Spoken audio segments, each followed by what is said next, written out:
Hello students, welcome to Marshall Institute and today in this video we are going to solve the exercise 5.8। और बेटा सबसे important चीज़ ये है कि जब आप क्लास 12th में मैथमेटिक्स स्टडी कर रहे हो तो रोल्स थ्योरम की जो एक्सरसाइज है ना वो बड़ी वर्सेटाइल है, इसमें बड़े डिफरेंट टाइप्स के सम्स हैं। तो सबसे पहला जो सम हम यहाँ पे लिखेंगे दैट इज क्वेश्चन नंबर 1 और वो बहुत ईजी क्वेश्चन है। So first question is a little simple one. So चलो शुरू करते हैं। इसके अंदर जो है सॉल्यूशन में हमें ये देखना है कि verify the Rolle's theorem for F of X is equal to X square plus 2x minus 8 where x belongs to the closed interval -4 to 2। अब एज यू नो दैट कि रोल्स थ्योरम की तीन कंडीशंस हैं। तो सबसे पहले तो first condition देखते हैं कि ये फंक्शन कॉन्टिन्यूअस है कि नहीं। Now as F of X is equal to X square plus 2x minus X. अब ये है एक पॉलिनोमियल, तो ये जो पॉलिनोमियल है ये हमेशा क्या होते हैं, continuous. Now as F of X being a polynomial it is always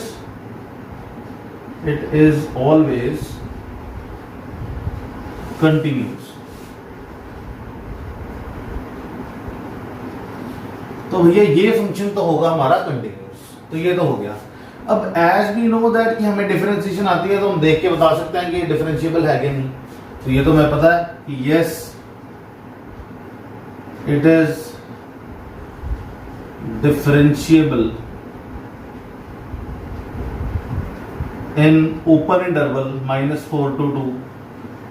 यहां पे भी बेटा आपने इंटरवल मेंशन कर दिया, इन क्लोज्ड इंटरवल -4 to 2। ये मैंने आपको बताया था कि डिफरेंशिएशन जो है हम एंड पॉइंट्स पर नहीं कर सकते, इसलिए इसको ओपन ब्रैकेट में लिखते हैं। तो यहाँ पे क्या करो आप f डैश x की जो है वो वैल्यू डाल ही दो। अब इसकी डिफरेंशिएशन करोगे तो आ जाएगा 2x प्लस 2 मतलब एक्स स्क्वायर का 2 आगे आ जाएगा और उसका x बच जाएगा और 2x की वैल्यू के लिए 2 बच जाएगी, -8 का क्या हो जाना है 0। अब थर्ड कंडीशन है कि हमें चेक करना है, in third condition we have to check that f of a should be equal to f of b। यही चेक करना है। अब इसमें a जो है that is -4 और जो 2 है that is your b। अब f of a की वैल्यू जब लगाएंगे यानी कि -4 तो इधर आ जाएगा -4 का स्क्वायर प्लस 2 इंटू -4 -8। अब यहाँ पे देखोगे तो आ जाएगा 16 -8 विच इज इक्वल टू 0। -8 16 और ये 16 0 हो जाएगा। अब f of 2 फाइंड करके देखते हैं। f of 2 जब आप डालोगे तो it will B 4 plus 2 into 2 -8 यानी कि 8 -8 विच इज अगेन 0। तो यहां दोनों से पता चलता है हमें कि f of a is equal to f of b। तो लास्ट में हम वही लाइन लिखते हैं कि hence all the conditions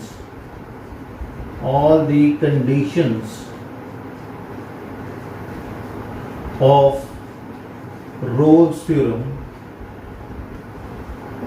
are verified।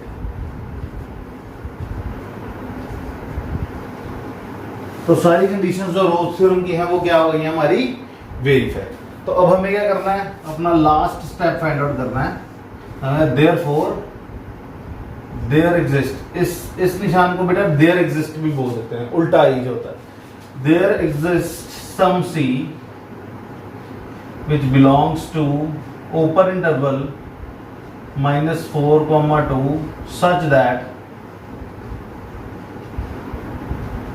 f dash c is equal to 0। अब भैया यहाँ पे डिफरेंशिएशन आपने निकाल रखी थी, यहाँ पे x की जगह पे क्या लगा दो, c लगा दो और इक्वल टू 0 कर दो, यानी कि f dash c will be equal to 2c plus 2 equal to 0। ये उधर जाएगा तो -2 हो जाएगा, c की वैल्यू आ जाएगी -2/2। इसको काटोगे तो c की वैल्यू आ जाएगी -1। और आप चेक कर सकते हो कि जो -1 है that belongs to open interval -4 to 2। Hence the Rolle's theorem is verified. तो यहाँ पे लिख देते हैं hence the Rolle's theorem is verified.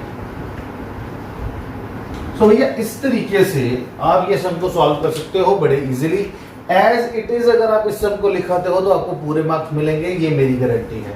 तो you can note it down so that we can move further. देखिए स्टूडेंट्स, जैसे कि हमने क्वेश्चन नंबर 2 की स्टेटमेंट यहाँ पे लिख दी है, तो यहाँ पे मैंने स्पेशली अंडरलाइन कर रखा है कि ये दोनों फंक्शंस जो है वो सेम है, बस इनकी इंटरवल अलग अलग है।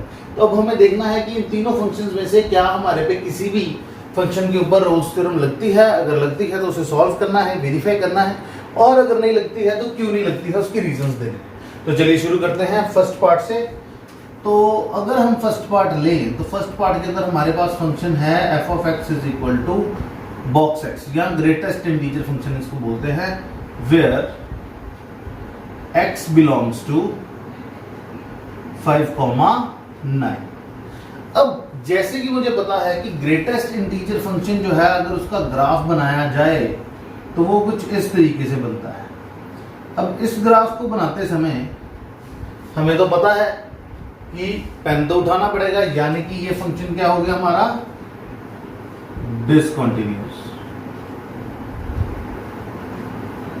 अब डिसकंटिन्यूअस इन इंटरवल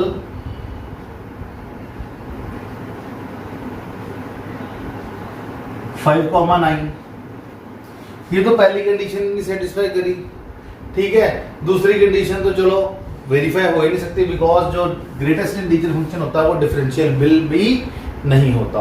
और अगर बात करूं F of A is equal to F of B की, तो एफ ऑफ अगर मैं यहाँ पे 5 लेता हूं तो यहाँ पे आ जाएगा बॉक्स 5, एंड अगर एफ ऑफ 9 लेता हूं तो यहाँ पे आ जाएगा बॉक्स 9, जिसकी वैल्यू हमारे पास 5 और 9 होगी। यानी कि यहाँ पे F of 5 will also not be equal to F of 9। तो इस तरीके से कोई भी कंडीशन मेरी यहाँ पे सेटिस्फाई नहीं हो रही, तो hence Rolle's theorem will not be applicable on first part. तो चलो इसको मिटा देते हैं, ठीक। अब बात करते हैं दूसरे फंक्शन की, जहां पे खाली इंटरवल चेंज हुई है, इट इज फ्रॉम -2 to 2। अब as we know that this function is not continuous in any interval, मतलब basically any given interval, in any given interval. अब ध्यान से देखो कि यहां पे भी f ऑफ -2 अगर लेंगे तो बॉक्स ऑफ -2 आएगा, जिसकी वैल्यू -2 होती है, और f ऑफ 2 लेंगे तो बॉक्स ऑफ 2 आएगा, जिसकी वैल्यू भी क्या होगी 2, यानी कि f of -2 will again not be equal to f of 2। तो इसमें भी हमारे पास जो है रोल्स थ्योरम नहीं लगेगी, बिकॉज हमारे पास f of a is equal to f of b नहीं है, और function is not continuous and it is also not derivable as we have already discussed.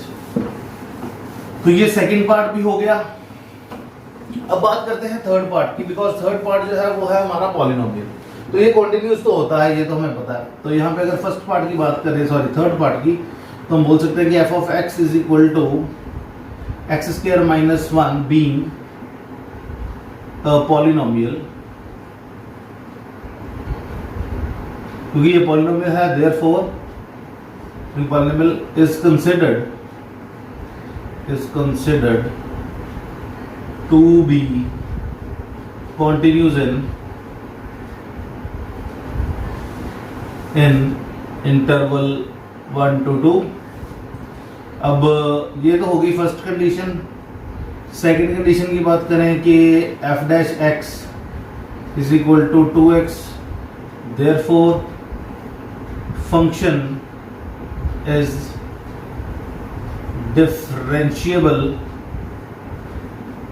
in open interval 1 to 2, ठीक है। अब थर्ड कंडीशन यहां पे हमें चेक करनी है कि f of a is equal to f of b है कि नहीं, ठीक है। f of a is equal to f of b है कि नहीं, तो f ऑफ a की वैल्यू अगर पुट करें तो f ऑफ 1 अगर यहां पे पुट करें तो 1 - 1 विल बी इक्वल टू 0, और अगर आप 2 पुट करो तो 2 का square minus 1 it is equal to 3, यानी कि f of 1 is not equal to f of 2, यानी कि ये लास्ट कंडीशन जो है वो सेटिस्फाई नहीं हुई। सो यहां पे आप लिख सकते हो as third condition of roles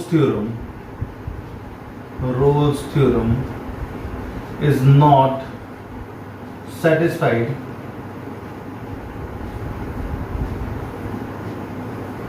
therefore function do not verifies Rolle's theorem और Rolle's theorem can't be verified, सीधा लिख सकते हो आप। ठीक है, तो ये इस तरीके से बेटा आपको सम फाइंड करना। तो देखिए स्टूडेंट्स, मैंने यहाँ पे स्टेटमेंट को थोड़ा चेंज किया है और थोड़ा सा ही चेंज करने के साथ अगर यहाँ पे मैं क्वेश्चन नंबर 6 कर दूं और यहाँ पे रोल्स थ्योरम काट के मीन वैल्यू थ्योरम कर दूं तो ये सेम क्वेश्चन बन जाता है क्वेश्चन नंबर 6। और एज वी नो दैट कि पहली दो कंडीशंस जो हैं वो रोल्स थ्योरम की और मीन वैल्यू थ्योरम की बिल्कुल सेम है। And as we know that कि these two functions these are not continuous and also not differentiable,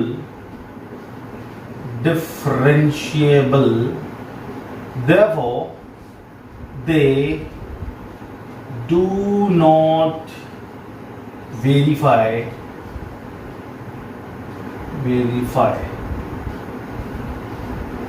the mean value theorem।